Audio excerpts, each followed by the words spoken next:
Good morning, Collegiate Americans. Welcome back po dito sa ating YouTube channel. So, ayan, nandito na naman nga po ako, ang Collegiate Americans po ninyong si Gindara para magatid po sa inyo ng mga latest na update and fresh na balita patungkol po sa TVJ and Legit Americans. And syempre, patungkol po sa issue na kinakaharap, of course, ng TVJ hinggil po sa Itbulaga. Kaya naman kung hindi ka pa nakaka-subscribe, maaari mong pindutin ang subscribe button. Nandiyan lang po yan sa baba. Naku, kahapon pa po kayo niintay niyan. Libre lang po pindutin ang subscribe button and notification bell para maging updated at una po kayo sa mga nilalabas nating mga balita.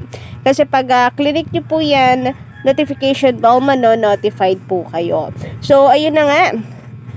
Wag na po natin patagalin pa ang ating pong balitaan at eto nga po ay pumapatungkol po kay Tito Sen na kung saan ayaw po talaga po siyang tigilan ng mga bashers. Higit po sa tatlo, no, ang TVJ, si Tito Sen ang pinupunteriya nila kasi nga si Tito Sen po ang siyang parati pong ang spokesperson ng TVJ and pati po ang EAT na dadamay dahil lamang po sa kakitidan ng utak po ng mga bashers na ito. At syempre si Tito Sen kasi anak po niya si Miss Lala Soto. Alam naman po natin na mainit po ang dugo at mata ng mga tao kay Miss Lala Soto. Ayaw po nilang tanggapin na talaga namang mali po sila. Maling-mali po sila. Yan po ang hirap sa atin no? Sa halip po na mag-public apology na lang para tapos na sana dahil sa pride in general sa lahat po ng sitwasyon. Kapag pride po talagang pinapairal nako, wala po kayong maasahan kundi talagang sa palala lang po ng sitwasyon. Minsan hindi naman po masama natanggapin po ang sarili natin pagkakamali kasi sa pagkakamali po natin dyan tayo natututo. Pero mukhang untouchable feeling ko sino kaya ayan lumaki pa po tuloy ang kanilang problema. Bukod po sa MTRCB, ayan, at nakasuhan pa po ng KSMBP. Pero bago po pala natin na ipagpatuloy ang atin pong update mga Collegiate Americans, nais ko po muna na i-shoutout ang ilan po sa ating mga masusugid na taga-subaybay. Narito nga po no, para mapasalamatan po natin sila.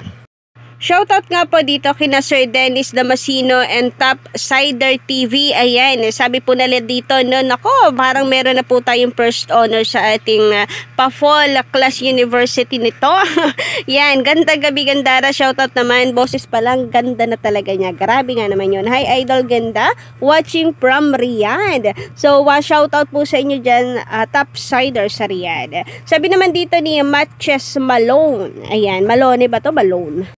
Pa-correct na lamang po tayo sa comment section. Anyway, ang sabi nga po niya dito, habang nire-review nila ang lahat ng old video ng TVJ, kumukuha sila ng iba pang pwede nila kopyahin na segment.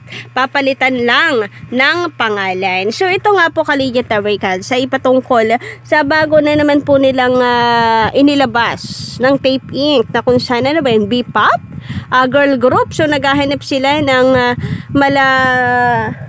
sex bomb girls, EB Waves, ayan. Dahil dyan ay mukhang makokopya ang TVJ made na sex bomb and EB Waves. So, yun nga raw, baka daw talagang nagre-review sila ng mga dating segment, tapos gagawa na lang sila ng pakulo, etc.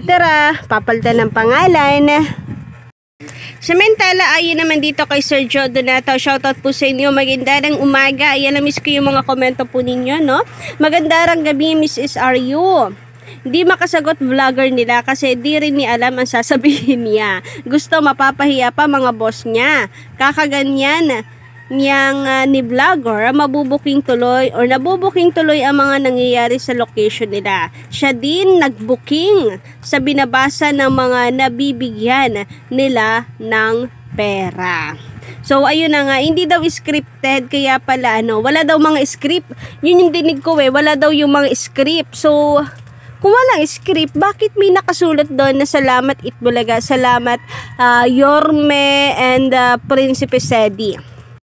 Wala palang script. Ano kayong tawag nila doon, Collegiate Dowry-Cats? Nako, mga ngatwira na lang po talaga, sala pa.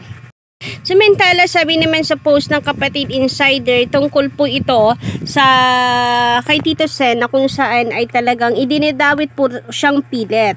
So sabi nga dito, no, muli na namang naiipit ngayon sa matinding kontrobersiya ang TV5 noontime show na EAT sa TV5 at ang isa sa main host nito na si dating Senador Vicente Tito Soto III.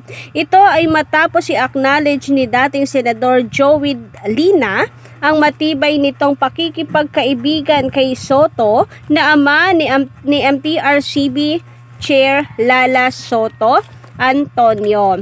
Si Lina ay miyembro ng kapisanan ng mga social media broadcasters ng Pilipinas or KSMBP, ang grupong nagsampa ng kasong cybercrime at child pornography laban kay It's Showtime host Vice Ganda at Ayon Perez. Dahil dito ay binabanatan muli ng netizen si Soto at nadadawit uli sa issue ng conflict of interest.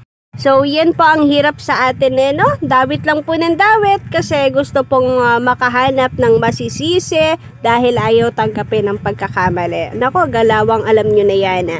Pero dahil patuloy po na binabatikos, dinadamay ang EAT, nako, eto naman po, blessings naman ang kapalit ng panghihila po nila pababa sa EAT, lalo na po kay Tito Sen. So, ang EAT nga po, Collegiate Dowry-Cats, ay ang taas na ratings no nito nga September 19, 2023 kahapon po yan, which is meron pong 4.2% nung isang araw po pala, Collegiate Dowry-Cats. And ang It's Showtime naman ay may 3.1 and 3.3 naman po sa Itbulaga ng taping sa GMA 7. So makikita po natin dito na nag-uumapaw po sa blessings sa TVJ dahil until September 19 nangunguna pa rin po ang EAT show. At bukod pa po dyan, dahil sa paghila nila sa pababa sa TVJ, narito lang naman po ang resulta sa kanila pong pangbabatikos at pangbababa sa EAT show. Sabi nga, kung sino po hinihila pababa ay siya pong itinataas ng Panginoon. At eto nga, ang commercials po ng TVJ ay talaga naman pong nag-uumapaw. So, nitong September 20, ito po yung kahapon na TV ads or commercial, Collegiate Dowry-Cats. So, nakakuha po sila ng 111. Napakarami po niyan. Lalo ba't wala pa po yung Sabado.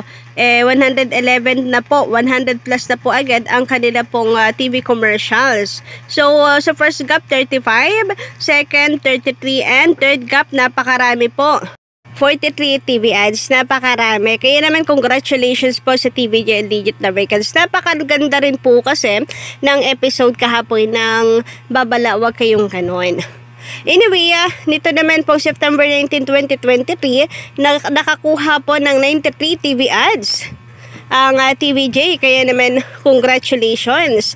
Samantala, September 18 ay 119 naman po ang kanilang TV ads. Credit po pala kay Alt All Channels. Thank you sa pag-update parate.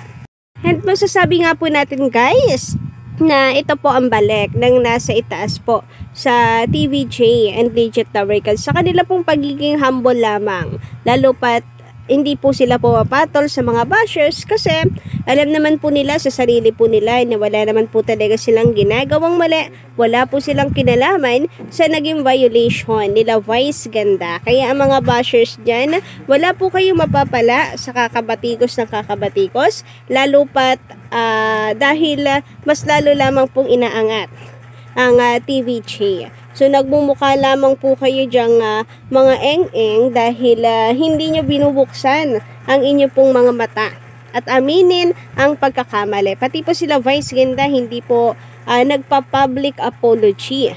So, until now, pinaninindigan nila na wala silang ginawang mali.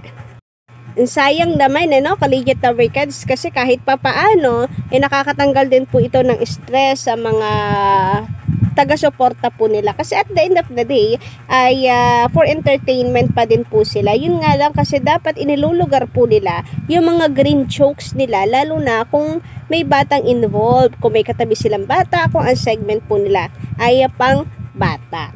So, yun lang. Sana po ay maging leksyon na po ito sa kanila. So, kayo po ba ka-legit Americans, ano inyo masisay hinggil dito? Pa-comment naman po dyan sa baba. And don't forget to click the subscribe button and notification bell for more updates.